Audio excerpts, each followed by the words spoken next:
All right, when I first, started rolling with my brother, I was doing security. I was in charge of security back then, and I was real proud, of what my brother had accomplished, because I remember the old days before any of this happened. I remember the puff rice with the sugar smacks that didn't have the sugar on. It was just the smack. I remember the welfare peanut butter tearing up the bread. Okay. I remember. Explain the thing about when you didn't understand the welfare peanut butter until you got older. Oh, welfare peanut butter? Well, welfare peanut butter is kind of like a Mary Jane. Imagine trying to take a Mary Jane and spread it on the bread and make a sandwich. Well, now that when I went to the Navy, I found that if you take some cooking oil and add it to the welfare peanut butter, it turns into like Skippy. It's nice and creamy, and you can spread it. But I didn't know that when I was a kid, you know what I'm saying? So we fucked up mad bread trying to make peanut butter sandwiches and shit. So to go from that, to go from the apartment to the house in Long Island to, having this brother that became a star, you know what I'm saying? And knowing that, when we was growing up, they didn't have all these channels on TV. You only had a couple of channels, and my brother pointed at the television and said, I want to be on that one day. And when he pointed at it, I think it was probably one black person on it. It was Julia or something like, you know what I'm saying? It was unfathomable that he would even become a star, but he did. And I was mad proud of my brother, man. Well, first of all, when we was kids, right, I'm the older brother. So, I put it to you like this. I found out that I could whip a lot of motherfuckers' ass that I didn't think I could whip because they stepped to him. You know what I'm saying? It was guys who I was afraid of, but I've always been more afraid of my moms and shit. So I was like, I don't care if you are a big butchie, I got to do you because if I go home, my little brother is messed up, and my mother said, well, what did you do? I better be messed up worse than him. You know what I'm saying? My mother was the type, when we in Brooklyn, hang the belt out the window and say, either you whip his ass or I'm gonna whip your ass. Which means the only thing that was acceptable was victory, man. That was the only thing acceptable. I can remember what my brother was doing before I even started working for him. And he was just doing comedy, and he would go and he would do like a high school, or he would go do Hofstra University, or, little sets he was doing around the area.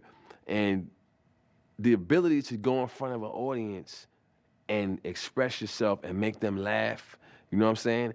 That was like really amazing to me that he had that power, to stand in front of a group of people and say, this is what I think is funny, and I'm gonna make you laugh, and do it.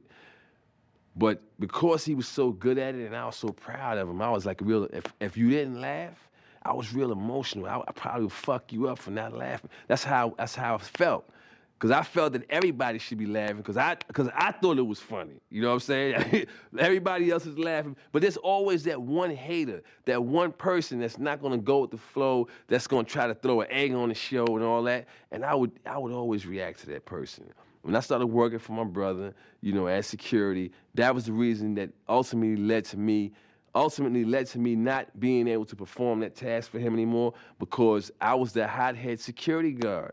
To be a security guard, you have to separate yourself from the person and do a job, a professional job. You can't be reacting to everything you hear or insults or slurs that somebody. And if you're a celebrity, and especially if my brother was a young male, you know what I'm saying, women was on him.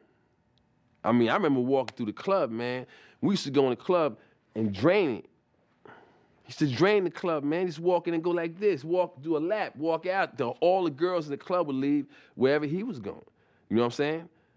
And so the guys are gonna be saying shit that, fuck that motherfucker, man. Shit. I got money too, nigga. Nigga pull out, this little knot, whatever. That happened a lot. And I used to always react to cats like that. As soon as they do that, I'll be like, what? Bob! Now I'm rolling on the ground with this motherfucker. Fuck that motherfucker, man. Shit. Punk ass nigga. I have to react to that. And it was to the extreme with me where they knew this is what led them to saying, you know what, Charlie, maybe you should perform a different job in the operation here because you overreacting, man. You reacting to too much shit, and eventually you're gonna do something bad, man. You're gonna jump on, a midget or a baby or something, man. 'Cause you just whoever say something, I almost gave this old man a heart attack on the plane because he asked us were we a basketball team, and I took that personal. This was an old white man, and we was in first class, and my man he was real old. And he looked and said, who are you guys? You're a basketball team? And then my brain added this up. Well, he's about 30 years older than us, which means he's from the 60s, where they had the dogs and the hoses and all that. And there was no niggas on first class. So I flipped. I said, no, motherfucker, we the Black Panthers. And I'm the president, bitch. Turn your motherfucking ass around and fly and you mind your motherfucking business. And then he was like this. The rest of the flight, he was horrified. That's how I would react. I would always go to the extreme. And the ultimate extreme was one day we was in Chicago, and we were in a restaurant, and there was a football player named Daryl Stingley. And Daryl Stingley, he had got paralyzed from the neck down by another football player named Jack Tatum. He took a hell of a hit. He got paralyzed, which is a very tragic thing, So Daryl Stingley happened to come to this restaurant we were in, and in that town he was a celebrity, and he had a whole bunch of girls with him, you know what I'm saying?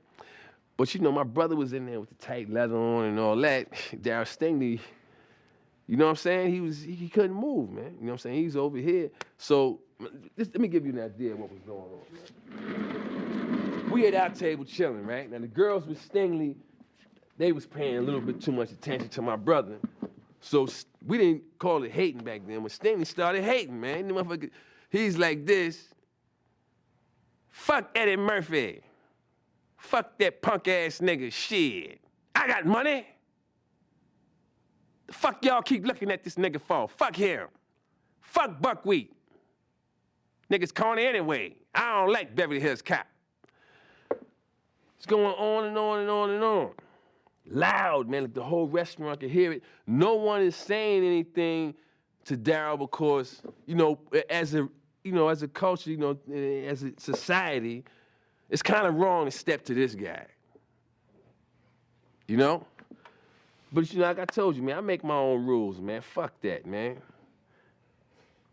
If you're a talking head motherfucker and you acting like you forgot that that's what you are, I'm gonna hold a mirror up and let you see what's going on. I went over there. I told him, I said, look, man, you want me to flip your fucking chair over? Huh? And stomp your mouth? Because that's the only thing that's moving. You want to lose that? Huh? And he looked me in the eye and he seen that I was dead serious. I was going to flip that motherfucker's chair over and stomp his mouth, man. And he got horrified. I said, I'm going back over to my table. If I hear one more peep out of you, man, when I come back over here, I'm gonna fuck you up, man. Now shut the fuck up. And then his eyelids was trembling because that's the only thing that can move. And he's sitting there and shit, you know what I'm saying? So I go back to my seat and I sit down. My brother was like, yo, man, why that was messed up, man. I said, you hear him saying anything wrong about you anymore? See, that's how messed up it is. You hear any more Eddie Murphy's a bitch, fuck Beverly Hills Cop? The nigga's silent, right? That's how it's supposed to be. He's supposed to be enjoying his meal, shut the fuck up over there and eat his meal. That's what he's doing there. And the girls that was over there, they was quiet, and I heard one of them say, Daryl, you're not eating anything. He had lost his appetite. You know what I mean? I'm sorry I ruined his meal, but he wasn't ruining mine. I'm not hearing it. And it was all stemming from, that's my brother, man, I'm not having it. I was to the point where, man, if I went to a show and you was that hater in the audience that shit wasn't fun, jamming you, man. Because the shit was funny. If it's 10,000 people laughing and you that one joker that want to try to squeeze lemon, fuck you. I don't even want you to be here. And I took it as a personal crusade until they was like, you know what, you're a little overzealous with the way you're performing your job. So that was how I ended up not doing that no more, man.